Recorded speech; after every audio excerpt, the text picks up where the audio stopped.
a pensar en qué vamos a planificar. Y por eso la planificación forma parte de la educación, y vamos a ver cuál es la importancia de la educación,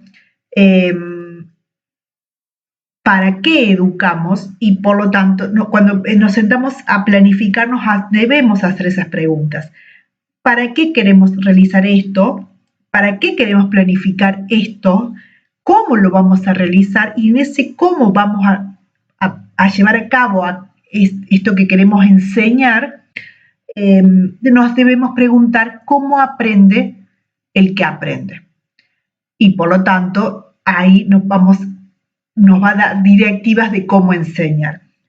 Por lo tanto, hoy, la clase de hoy tiene que ver con la importancia de la educación y de la planificación de eso que vamos a hacer. Yo tomé a Jerome Brunner, que es un psicólogo, fue un psicólogo de Estados Unidos, que en la década del 60 él escribe, por supuesto, una teoría constructivista del aprendizaje. Él es un psicólogo y un pedagogo en Estados Unidos, y en la década del 70 él escribe una teoría del aprendizaje constructivista conocida como el aprendizaje por descubrimiento. Él habla en su libro La importancia de la educación, los factores que limitan el ejercicio del intelecto. Y él habla en su libro de educación, él habla de la perfectibilidad del intelecto, ¿no?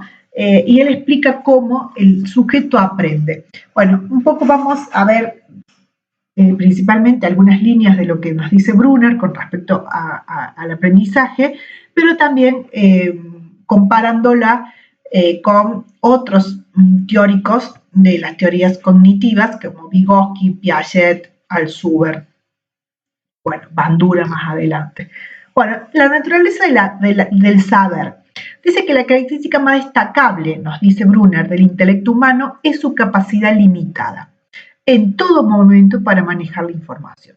Todos sabemos que no aprendemos por acumulación de conocimientos, porque eso sería imposible, no podemos acumular conocimientos. El conocimiento nuevo, aquella información nueva que ingresa a nuestro intelecto, es procesada por nosotros, por cada uno de los individuos, es procesada y es transformada en un nuevo conocimiento. No podríamos acumular, porque si no, no tenemos espacio de almacenamiento para acumular información, o sea, no tenemos espacio de memoria para acumular información. Por lo tanto, debemos esa nueva información que recibimos transformarla, procesarla con lo que ya tenemos, con lo que ya sabemos, y transformar ese conocimiento en un nuevo conocimiento. Y así sucesivamente. Por eso el aprendizaje es permanente, por eso aprendemos de manera permanente durante toda nuestra vida. Es una de nuestras capacidades, como también nuestra capacidad es limitada de almacenamiento, ¿no? Brunner en su momento alguna vez lo comparó con las computadoras, ¿no? Él dice, con el almacenamiento de las computadoras. En un mundo que genera constantemente estímulos que superan nuestra capacidad para ordenarlos, el dominio cognitivo depende de estrategias que reduzcan la complejidad y la confusión. Es decir, nos va a decir Brunner que necesitamos un dominio cognitivo necesario para poder reducir la complejidad y la confusión. Es decir, él va a hablar de categorizaciones, de ciertas categorizaciones para poder procesar la información. Pero la reducción debe ser selectiva según las cosas que importan. Y acá vamos a hablar de otras situaciones que son el aprendizaje significativo, que es de otro autor, ¿no?, que es Ausubel.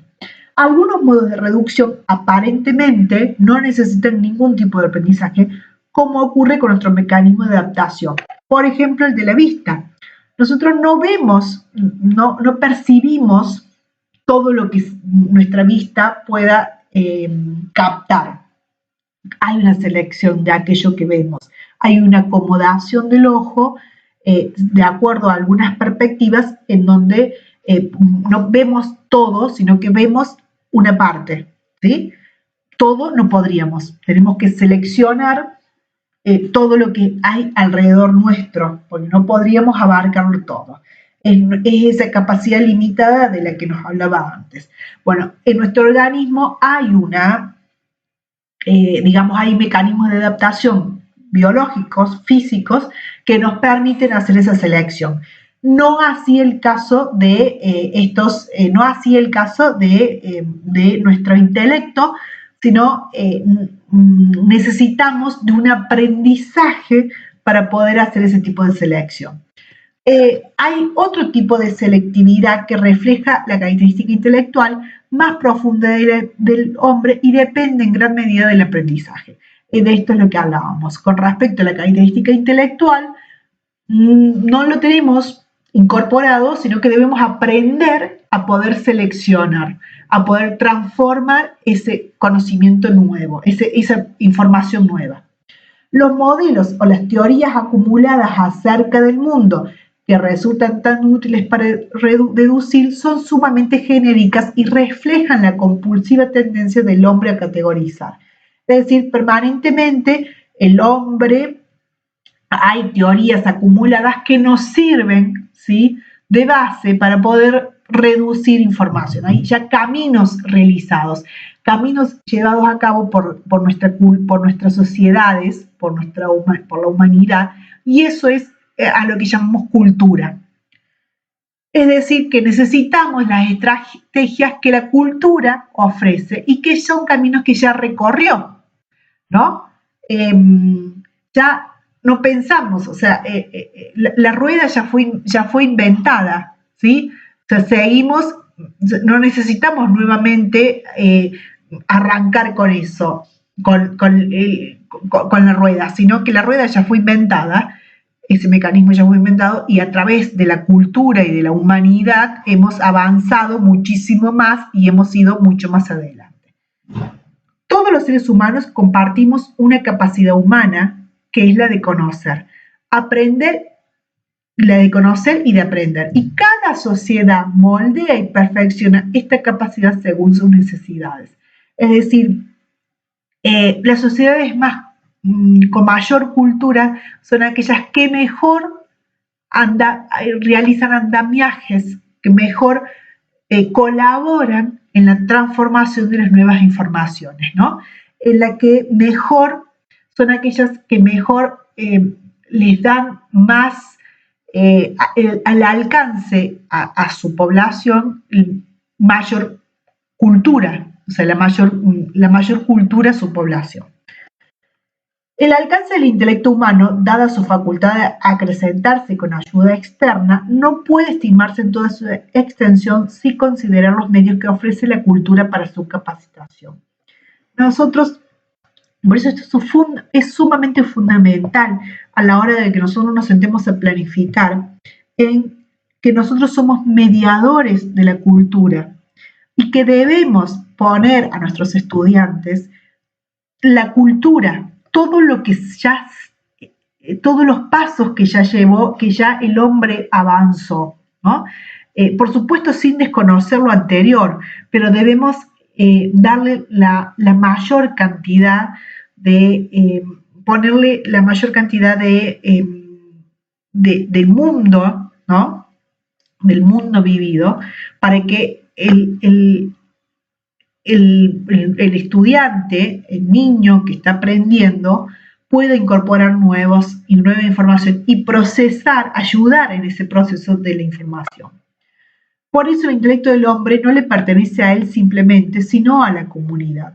Todo aquello que nosotros ya sabemos, ¿no?, ha sido que ya lo sabemos y que es esto que cuando dicen a los nuevos hay que inscribirlos en el mundo, es justamente eso, brindarles todo lo que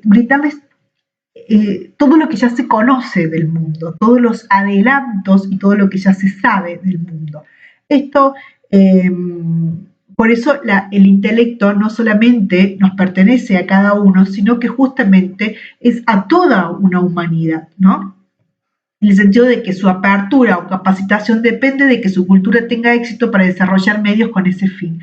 Es decir, todos los adelantos, el hecho de que hoy los niños prácticamente nacen y aprenden y manejan una tecnología de una manera casi innata, en realidad no es, es decir, es porque hubo un anterior, una persona anterior, no, una comunidad anterior que logró llegar a realizar un teléfono celular o procesar ese tipo de información.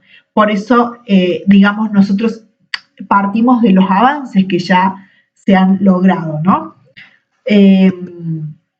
Bueno, nos dice Brunner que los seres humanos tenemos 3 sistemas diferentes, parcialmente combinables entre sí para representar la realidad.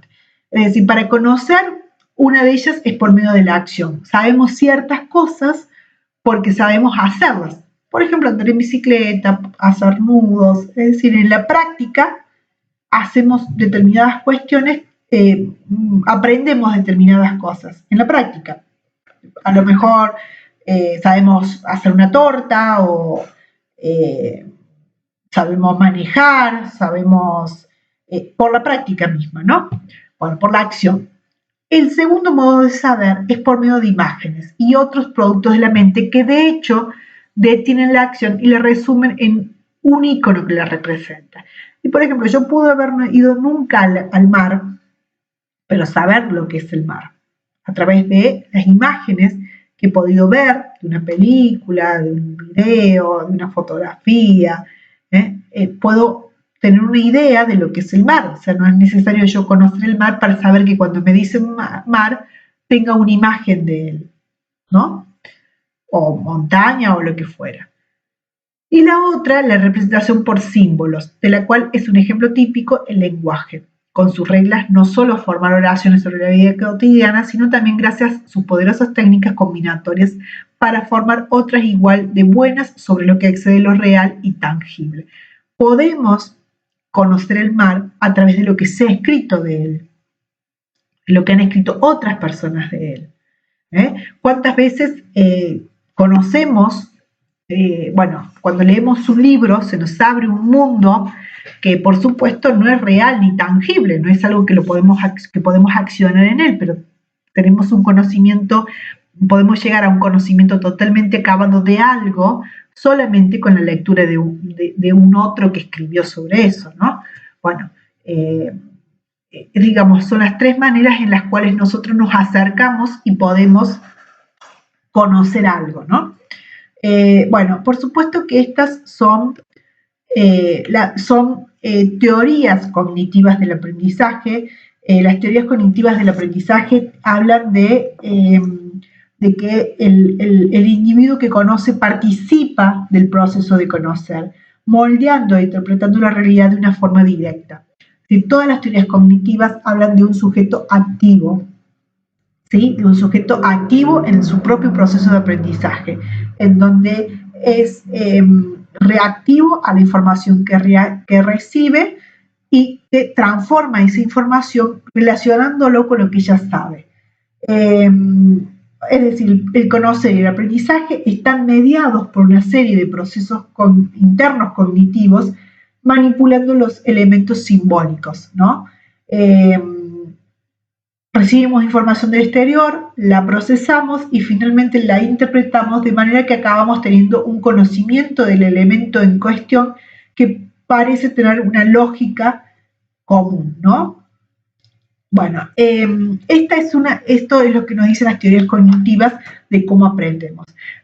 ¿Quiénes son los grandes formuladores de las teorías cognitivas? Bueno, Vygotsky, por supuesto, que ya ustedes lo habrán estudiado el año pasado, que bueno, él era ruso, de origen ruso, ¿no? Y él escribe a fines de los años, o sea, él nace a fines de los años 80 y en realidad a comienzos de los años 1900 es donde realiza su teoría, ¿no? en la cual el medio ambiente influye permanentemente, provee al aprendizaje de acciones culturales determinantes para relacionar objetos y símbolos. Bueno, él habla de la zona de desarrollo próximo, ¿no? Cuando el medio ambiente influye en ese individuo. Bueno, por supuesto, Piaget también, que es más contemporáneo con Vygotsky, digamos, que él también nace a fines del 1800, y su teoría son comienzos de 1930, 1940, 1950, Piaget es suizo, y en donde su teoría, de los distintos estadios del aprendizaje, distintos estadios de maduración y de aprendizaje, ¿no? En donde el ambiente estimula el desarrollo y la capacidad de pensar. Y más modernos, digamos, más contemporáneos a nuestra época, no tanto, pero en la década del 60 está Brunner, que es en la década del 60 él desarrolla su teoría del aprendizaje por descubrimiento. Ausubel y Novak, que desarrollan también teoría de aprendizaje significativo, y esto se complementan con la teoría del aprendizaje por descubrimiento, en la cual, para que haya un aprendizaje, ese aprendizaje debe ser significativo, debe ser importante para ese aprendiz, ¿no? Debe significar algo para ese aprendiz, ¿no? Esa selección que requiere realizar, que nos dice Brunner, debe ser significativa para ese aprendiz, debe tener una intención para ese aprendiz. Y al mismo tiempo Brunner habla de un andamiaje, es decir, hay un otro que es un otro que en este caso es las sociedades, y las sociedades representadas por los adultos y por los docentes, por los maestros, en las cuales realizan un andamiaje de la educación, ¿no? Un andamiaje a la educación. Y eso tiene que ver con las teorías de Vygotsky. Al mismo tiempo, van a hablar de que para que el aprendiz va a encontrar relación entre los conceptos y la construcción de proposiciones, siempre y cuando esos aprendizajes les sean significados, siempre y cuando haya un otro que colabore en el andamiaje sobre esa, y al mismo tiempo, y por eso va a decir que es tan importante la cultura, ¿no? Tan importante el ambiente en donde está ese individuo, las posibilidades que la cultura le da a ese individuo, ¿no? Bueno, más adelante, ya más cercano a nuestra época, Gardner con sus teoría de las inteligencias múltiples, entonces las distintas maneras de aprender, que tiene que ver con distintos tipos de inteligencia que tenemos, y que cada individuo tiene desarrollados de inteligencias diversas para apropiarse del aprendizaje. Y también Goffman va a hablar de la inteligencia emocional, y esto es,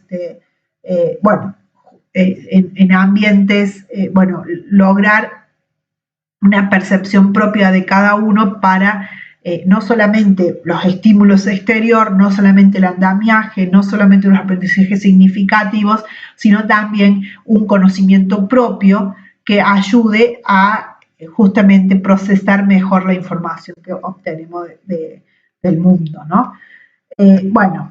¿Cuál será la función de la escuela entonces ante todo esto? Y acá es cuando nos tenemos que sentar a planificar, tenemos que pensar en todo esto. A pesar de que ya lo hemos visto y que nos parece teorías lejanas, en realidad debemos pensar cómo aprende el que aprende para saber cuál va a ser nuestra función, ¿sí?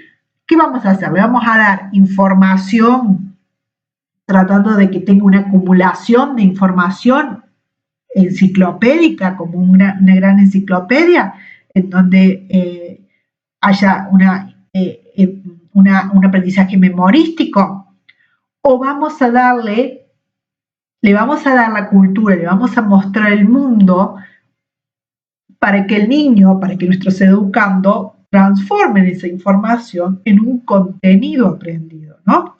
En algo que aprendan y que les sirva, ¿sí? Bueno, ¿cuál va a ser nuestra función? Cuando nos sentamos a planificar, las actividades que nosotros planifiquemos deben estar siempre pensadas para eso. Es decir, ¿para qué? ¿Cómo planificamos nuestra enseñanza?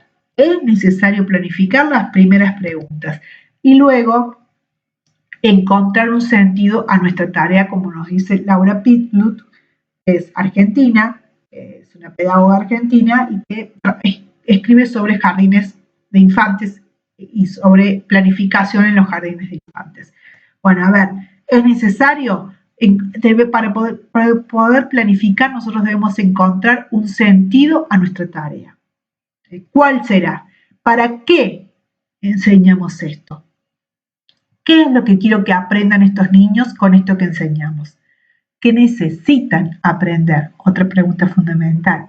¿Qué actividades y habilidades, qué habilidades y estrategias les son necesarias en su mundo? ¿Sí? Van a ser distintas de acuerdo a al mundo en el cual los niños. ¿Qué habilidades necesitan estos niños de esta zona desfavorecidas para poder abrirse camino? Bueno, van a necesitar ser autónomos o no, ¿no? ¿Y qué de la cultura necesitan ampliar su propia cultura? ¿Se le vamos a dar solamente lo que ellos ya conocen o le vamos a producir una zona de conflicto con lo que ellos ya conocen, con la nueva información y que tengan necesidad de volver a asimilar y acomodar esa nueva información? ¿No? Bueno, esas son las preguntas que nosotros nos vamos a hacer. ¿Qué deseamos? ¿Qué tipo de individuos deseamos en nuestra sociedad? Y esa es nuestra función de la escuela. ¿Cuál es la función de nuestra escuela? Es justamente eso. ¿Qué tipo de ciudadanos queremos que formen parte de nuestro mundo, de nuestro país, de nuestra sociedad? Favorecer el desarrollo de la autonomía de los niños. Eso es fundamental. Debemos desarrollar la autonomía. ¿Cómo vamos a desarrollar la autonomía? Con actividades democráticas, con actividades en donde el niño le produzca conflicto, con actividades en donde el niño deba pensar, actividades que al niño le produzca un conflicto cognitivo, con actividades en donde no le digamos cómo realizar una casa, un árbol, una mariposa, sino que él crea su propio árbol, casa, mariposa, y etc. Que investigue, que sea curioso, que descubra, que lo incentivemos a descubrir, le incentivemos a conocer, ¿no? Estableciendo vínculos potentes y respetuosos, debemos ayudar a que los niños se vinculen entre ellos de manera respetuosa. Entonces, nuestras actividades nunca van a tener que ser competitivas, sino cooperativas, ¿no? Instalando una distribución equitativa y flexible de roles, juegos para niños y para niñas por separado o juegos.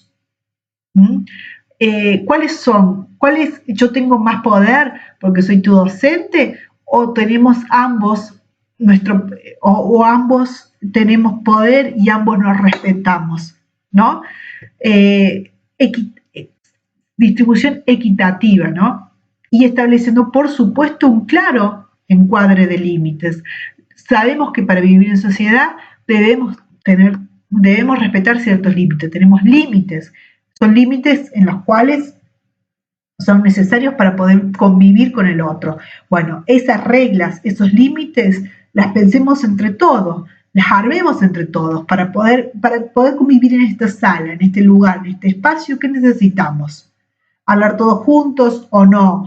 ¿Levantarnos a cada rato o no? Bueno, ¿cómo administramos ese límite? ¿Cómo administramos nuestras libertades?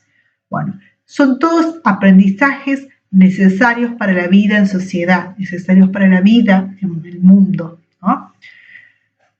¿Para qué? Aunque estamos trabajando con la salita de bebés, para concretar los sueños de una sociedad más justa, más libre y más pensante. Es decir, siempre nuestra meta debe ser esa, más libre, más justa, más pensante, crítica, una sociedad crítica que pueda pensar por sí misma, que los medios de comunicación no sean los que manejen nuestros pensamientos, sino que podamos discernir entre distintos pensamientos y entre distintas opiniones y encontrar la nuestra.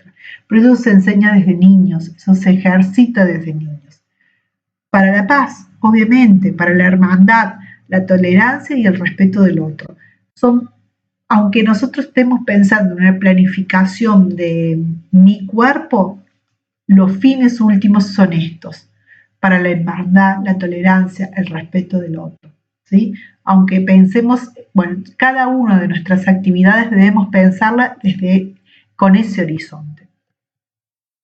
Para pensar el diseño y el desarrollo de la propuesta de enseñanza es fundamental tejer diseños de recorridos de buena enseñanza, es decir, pensar en buenas enseñanzas.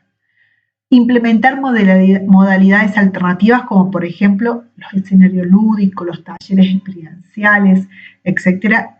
Algo de lo que han visto en los videos que yo en la clase anterior les hice que analizáramos, ¿no? Dar lo mejor que cada uno tiene en aquello que le compete, es decir, trabajar en equipo con otros docentes y cada uno pensando en cuáles son sus mayores habilidades, ponerlas en pos de un proyecto común, ¿no? Plasmar, y acá sí, un proyecto educativo institucional que explicite por escrito los aspectos que identifican a una institución, integrando a todos los involucrados en el compromiso por organizarlo, respetarlo y evaluarlo. Es decir, el proyecto educativo debe plasmar lo que piensan todos, ¿sí? Y el compromiso de todos. Evitar las improvisaciones en las tareas áulicas y en las normas, el funcionamiento y los requerimientos institucionales. Hoy permito una cosa, mañana no lo permito. Hoy prohíbo algo, mañana no lo prohíbo. No, coherencia, no improvisación. Hay un reglamento, se respeta, lo hicimos entre todos. Lo podemos cambiar, pero consensuados por todos. Las planificaciones aula, las tareas áulicas deben ser planificadas. No hoy hacemos una cosa, mañana otra. Sí hay flexibilidad siempre, pero todo también debe ser consensuado con los otros, ¿no? Contar con educadores que sean autores irreemplazables. Esto indica de que las planificaciones deben ser pensadas por mí. ¿Puedo trabajar con el otro? Por supuesto que sí. ¿Puedo planificar con un otro, con un par? Por supuesto que sí. ¿Puedo pensar en actividades, en proyectos con un otro, con un par? Sí. Pero también debo pensar en que yo soy autor de eso. No copio al otro, no solamente hago lo que hace el otro. ¿Por qué? Porque no somos meros ejecutores de lo pensado por otros, sino que somos protagonistas, somos profesionales autónomos que podemos pensar de acuerdo y planificar de acuerdo a nuestro grupo de estudiantes, ¿no? Que es distinto al de el otro segundo año o el otro salita de 4. La planificación entendida como una trama que teje diseños de recorrido de enseñanza. Un entramado de componentes articulados en función de metas educativas. Un instrumento de trabajo. La planificación es un instrumento de trabajo. Es un plan.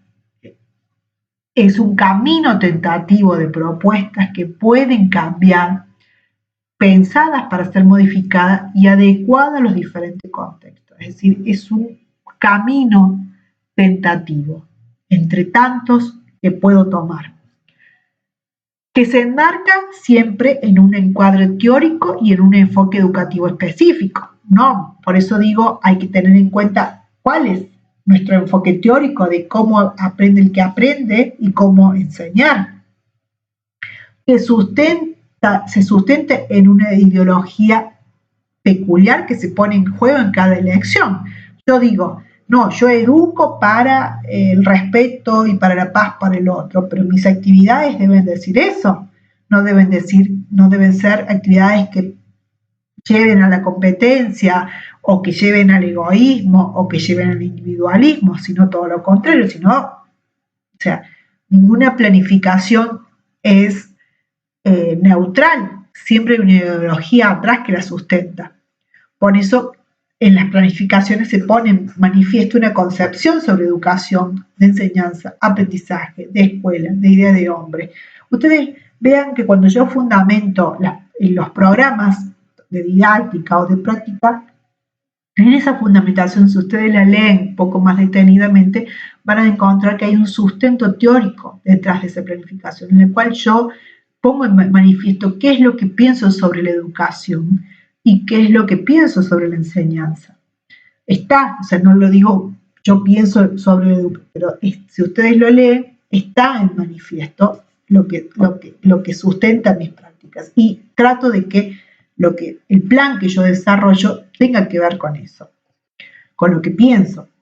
Las funciones de la planificación es anticipar, prever, organizar, secuenciar, dar coherencia y unidad de sentido. Reflexionar, buscar, decidir, evaluar, reelaborar, no improvisar, ser creativo.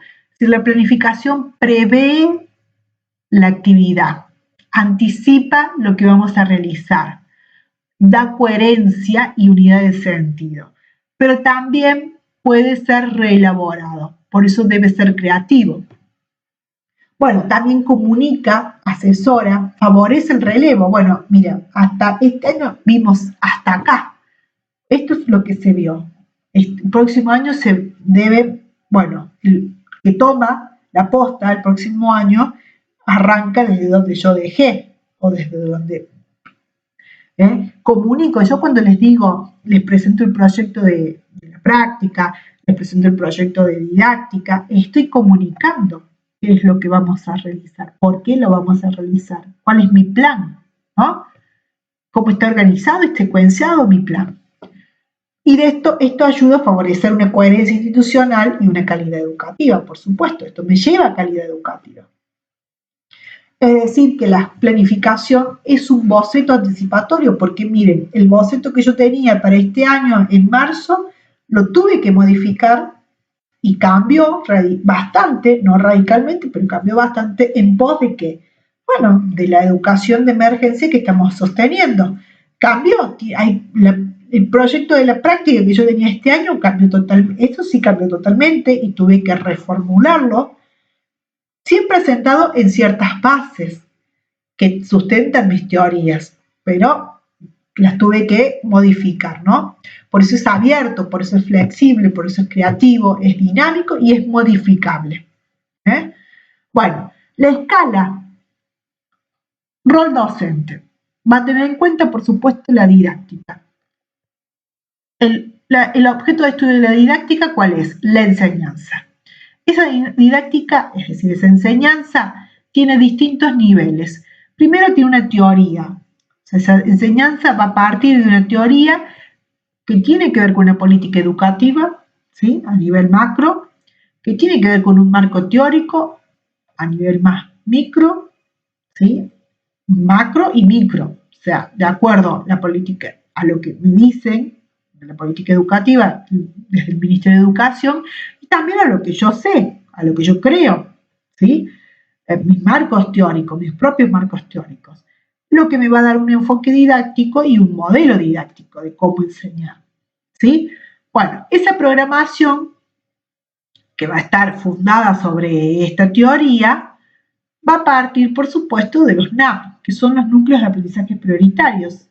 Antes se llamaban contenidos básicos curriculares, ahora se llaman NAP, que son los que ustedes estuvieron analizando y que tienen que ver con aquellos núcleos prioritarios, que sí o sí el país me dice que los niños deben aprender. A nivel jurisdiccional, es decir, o provincia, los diseños curriculares, ¿sí?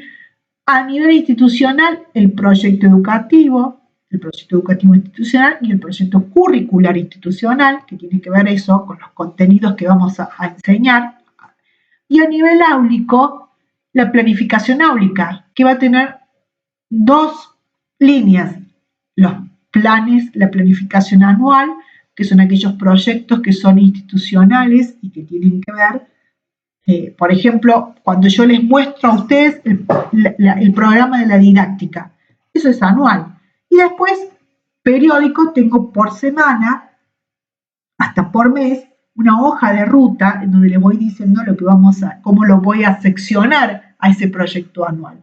Lo mismo pasa con el jardín de infantes. Hay proyectos que son, bueno, hay contenidos que a lo largo del año yo voy a ver todos estos contenidos, pero todos estos contenidos los voy a ver a lo largo del año. Pero de manera mensual o semanal voy a ir seccionando cómo los voy a ir dando, y va a tener que ver muchas veces de manera periódica a las necesidades y a las vicisitudes que tengo diariamente o mensualmente, o sea, en el año, ¿no? Bueno, y por supuesto la práctica, la situación de enseñanza, esa situación de enseñanza que está mediada por contenidos, por alumnos y por docentes. Que ya sabemos, ¿se acuerdan cuando nosotros la vimos a este triángulo al comienzo de año? Está dada por un contexto de la enseñanza, está atravesada por diferentes situaciones históricas, por los modelos de enseñanza, por todo esto, ¿no? Por todo esto esa está situada. Bueno, los documentos curriculares explicitan un proyecto educativo, ponen de manifiesto una ideología y un enfoque didáctico, debe ser contextualizada en cada institución, es decir, nosotros tenemos diseños curriculares y los núcleos de aprendizaje, pero debemos contextualizarlo en una institución, en nuestros proyectos educativos institucionales, y por supuesto que cobran vida en las escuelas y en las aulas. Los componentes de la planificación, y acá vamos a terminar un poco con esto, después vamos a ir más específicamente en cuáles son los formatos de planificación que tenemos en el jardín de infantes, pero que básicamente van a tener todos estos componentes. Una fundamentación de por qué planificamos esto, por qué este contenido, para qué queremos cuál es nuestro propósito, qué queremos lograr con la enseñanza de este contenido. ¿Qué contenido, por supuesto? Más específicamente por áreas, después lo vamos a ir viendo a eso, la fundamentación es más general y después los contenidos van por áreas. Si ustedes se fijan en la planificación de didáctica, hay una fundamentación, hay un para qué, hay un contenido, módulo 1, módulo 2, módulo 3, ¿sí? Hay estrategias, cómo voy a enseñar, hay actividades, a través de qué actividades también, cuáles son las actividades que va a realizar el alumno, bueno, cuáles van a ser los recursos, en qué tiempo, muchas veces hay un cronograma de tiempo a lo largo del año, bueno, espacio donde acá nosotros, si es en la práctica, esto está, en qué jardines, en el profesorado, pero ¿y en qué jardines? En el nivel inicial, cuando hacemos un proyecto, podemos decir, bueno, en el jardín o en determinadas salidas, vamos a ir a determinados museos, zoológicos, etcétera, qué lugares vamos a ir y cómo va a ser evaluado, cuáles van a ser los criterios de evaluación, la evaluación de la propuesta en general, de todos, de los componentes didácticos, de los aprendizajes, de los niños, de los grupos y la autoevaluación del docente. Bueno, esto básicamente es todo lo que vamos a ver hasta hoy. Después vamos a estar específicamente en la planificación y les voy a dejar una tarea ahora para que ustedes lean y realicen unas respuestas a unas preguntas sobre un material bibliográfico que les voy a dejar ahora en el aula virtual, aparte de esta presentación que también se las voy a dejar en el aula virtual.